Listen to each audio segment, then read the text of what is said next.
Shalom semuanya. Saat ini hampir setengah 2 siang, jadi selamat siang semuanya.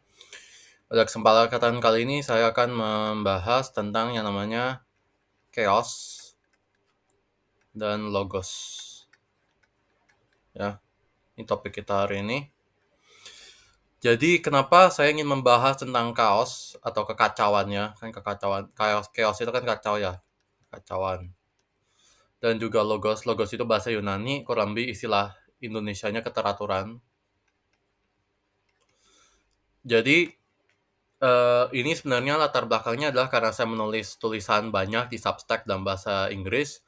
Jadi saya memikirkan dan saya menimbang bahwa ada baiknya saya membuat video yang dalam penjelasannya itu dalam bahasa Indonesia supaya ya istilahnya gimana ya? Istilahnya adalah orang yang berbahasa Inggris itu bisa menikmati tulisan saya, orang yang berbahasa Indonesia bisa menikmati video saya, gitu kan. Eh, jadi dasarnya itu adalah tulisan saya yang berjudul di Substack. Nanti saya akan cantumkan juga di deskripsi video ini. Yang judulnya adalah Philosophy of Nothing dan Chaos over Logos.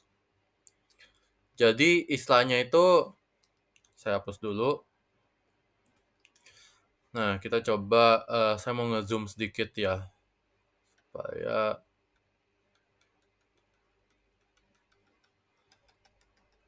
Supaya agak lebih besar gitu kan. Nah, ini udah maksimal. Oke. Atau gimana ya? Ya sudah.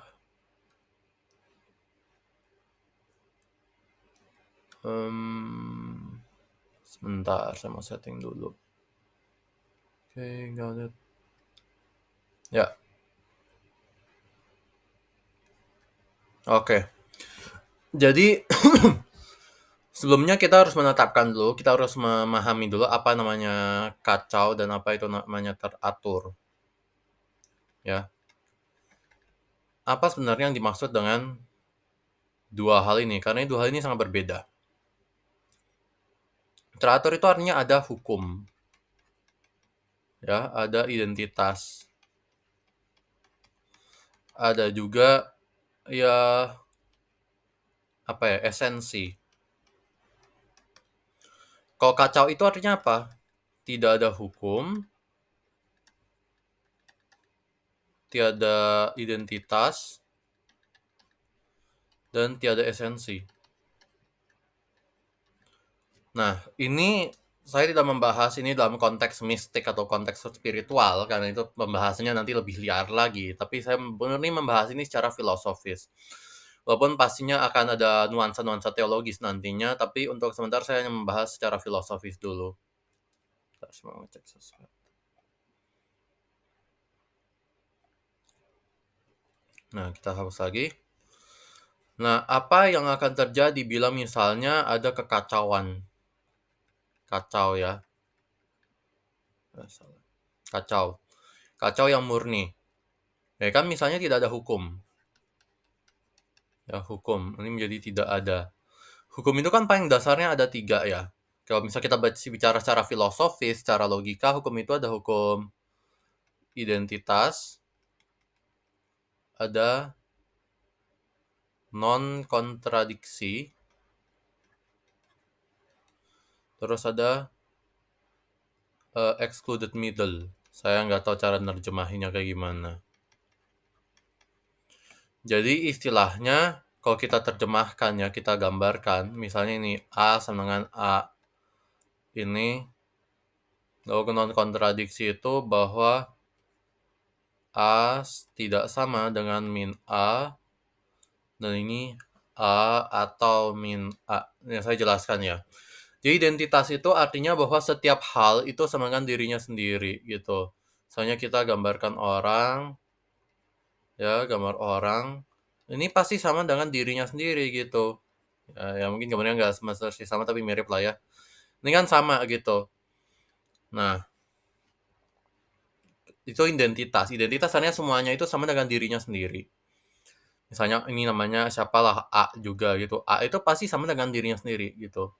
Kalau non kontradiksi artinya bahwa suatu proposisi atau suatu benda ya, misalnya benda ya, si A ini ya. A ini harus, kita pakai stickman aja ya. A ini harus ada atau enggak tiada, gitu kan. Jadi nggak bisa bertentangan gitu. Maksudnya nggak bisa ini dua sama, dia sekaligus ada dan tiada pada saat yang sama, itu nggak mungkin. Nah, excluded middle itu sebenarnya mirip dengan non kontradiksi. Tapi intinya bahwa ini nggak ada yang di tengah gitu. Misalnya 0, ini salah. Dan ini kan 1, ini 0. Ya udah, cuma ada dua nol ini, cuma ada dua nilai ini, nggak mungkin ada yang apa ya namanya? Nggak mungkin ada misalnya 0,5 gitu atau 0,1 ya. Konteksnya apa? Konteksnya itu dalam istilah kebenaran ya. Kebenaran. Itu kan hanya bisa terjadi benar atau salah. Tidak ada yang namanya setengah benar atau seperlima salah gitu. Kan nggak ada. Gitu. Jadi itu misalnya ya, itu contohnya aja gitu. Masih ada banyak hukum-hukum lainnya. Kita membicarakan tentang hukum filosofis, bukan hukum negara, bukan hukum apapun itu. Tapi lebih tepatnya adalah hukum filosofis atau hukum logika, hukum kenyataan yang paling mendasar. Nah, kalau misalnya kita tidak memakai kekacauan, chaos ya, kita pakai istilah chaos ini. Chaos itu artinya tidak ada identitas, artinya A tidak sama dengan A, lalu A sama dengan bukan A, lalu ada namanya suatu hal yang tidak sama dengan A, tapi ini juga tidak sama dengan min A gitu. Nah, tapi chaos ini sebenarnya tidak sesederhana ini. Karena kalau misalnya kita mengatakan ini, kita hanya mengatakan ada hukum baru atau hukum yang berbeda yang menentang hukum yang biasa gitu. Hukum biasa. Nah, tapi nggak gitu. Chaos atau kekacauan itu lebih mengerikan, atau ya bisa dikatakan kata mengerikan ya. Lebih dalam dari hal itu. Chaos itu benar-benar tiada hukum sama sekali. Ya. Sama sekali tidak ada hukum. Gimana kalau misalnya tidak ada hukum sama sekali, artinya apa? Ya enggak, sebenarnya saya pun juga tidak bisa menjelaskannya gitu, karena tiada hukum sama sekali itu artinya, satu, sebenarnya tiada hukum itu memang suatu hukum untuk tersendirinya, ya. Ini sebenarnya menjadi hukum yang baru. Tapi kita bisa memperhatikan secara sederhana tanpa mendalami terlalu dalam ke masalah ini, karena ini sangat kompleks. Bisa membakar otak lah istilahnya ya. Bisa memanggang kepala. Jadi, misalnya chaos. Apakah sekarang kita pertanyakan, kita aplikasikan setidaknya hukum identitas ya. Hukum identitas ke chaos. Apakah chaos ini sama dengan chaos? Nah, ini benar nggak? Yang benar nggak? Kalau misalnya ini benar, berarti kan dia sebenarnya sudah tunduk pada hukum. Ya, sudah tunduk pada hukum identitas. Nah, kan lucu kan? Kan menarik ini. Nah, sekarang kita mencoba perkenalkan namanya logos atau keteraturan. Logos itu bahasa Yunani ya. Logos itu kan keteraturan. Teratur. Kalau teratur itu artinya apa? Ada hukum, ada prinsip, ada identitas, ada esensi. Ya, ini semua lah ya. Nah, artinya kita bisa mengatakan bahwa logos itu tidak sama dengan kaos. Jelas kan ya? Jelas sekali. Nah, jadi kita bisa mengatakan bahwa ada semacam chaos versus logos, ya. Logos itu lawannya chaos, chaos itu lawannya logos. Kurang lebih mirip seperti itu. Tapi apabila chaos ini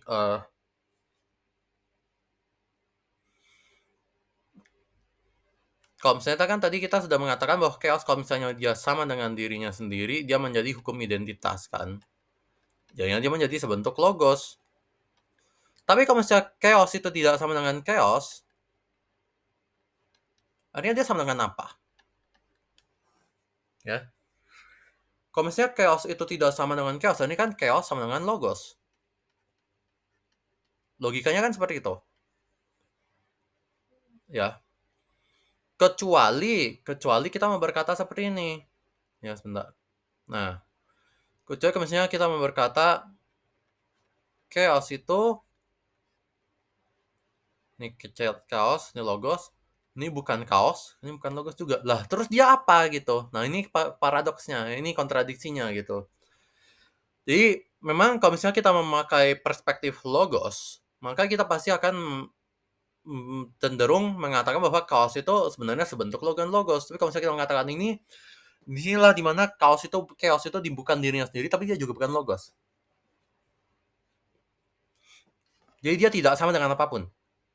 Dan masalahnya, tapi ini kan juga menjadi peraturan yang baru. Ini menjadi semacam logos tersendiri. Jadi, saat kita membicarakan tentang chaos atau chaos, ya, chaos ini sangat sulit dibahasakan. Karena dia ini bukan apa-apa. Dia bukan terletak dimanapun, tapi justru itulah saat ketiadaan hukum itu terjadi, maka terjadi yang namanya universalitas, atau dia itu hadir di mana-mana.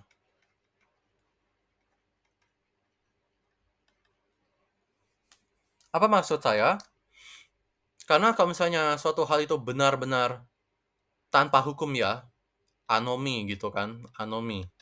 Anomi itu kan artinya tanpa hukum. Jadi dalam kondisi chaos ini, karena chaos itu sendiri tidak memiliki hukumnya tersendiri, artinya dia menjadi sama dengan hukum itu sendiri gitu. Memang paradoksnya seperti itu. Maka chaos itu menjadi hukum dan juga min hukum, ketiadaan hukum. Karena ketiadaan hukum itu juga Nah, contohnya seperti ya, tidak ada hukum. Nah, sementara min hukum atau ketiadaan hukum anomi itu juga hukum. Ini hukum. Jadi, chaos ini sebenarnya bisa dikatakan sebenarnya keduanya gitu.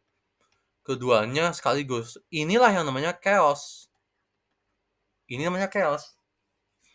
Nah, kalau misalnya kita pakai hukum yang kedua, non-kontradiksi,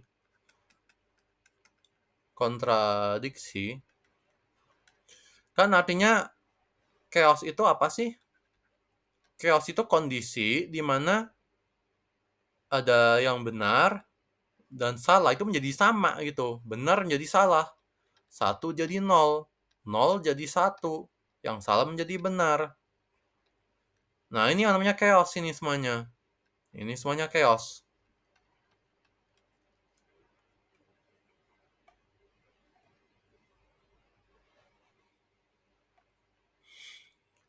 Nah, kalau misalnya chaos itu seperti itu, artinya kan kita bisa mengatakan bahwa chaos itu sebenarnya istilah kata seperti kebutaan.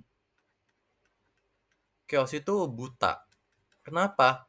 Karena dia mengatakan bahwa semuanya sama. Secara metafisik ya. Metafisik. Tapi karena metafisik itu mengatur yang fisikal, jadinya di fisiknya juga semuanya sama. all is same gitu. Ini yang berbahaya sebenarnya dalam pandangan saat namanya chaos ini mulai masuk ke dalam kehidupan, hidup sosial, budaya, ini hancur semuanya. Ya hancur itu apa? Ya chaos. Nah kan? Tapi kalau misalnya kita membayangkan bahwa ada namanya logos. Apa itu logos? Logos itu dimana semuanya itu dibedakan. Semuanya itu sesuai kenyataan. Logos itu artinya ada kebenaran, ada kenyataan. Maka di mana ada kebenaran, ada kenyataan, berarti kan ada perbedaan. Karena kebenaran itu kan ada yang benar, ada yang salah.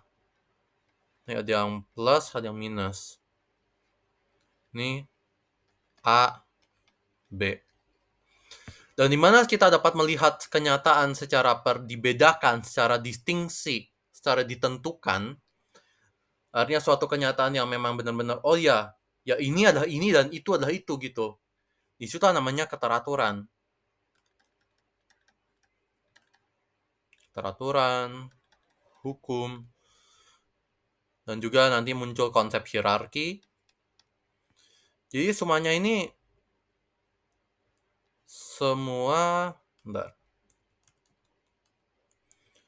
itu semua pada tempatnya.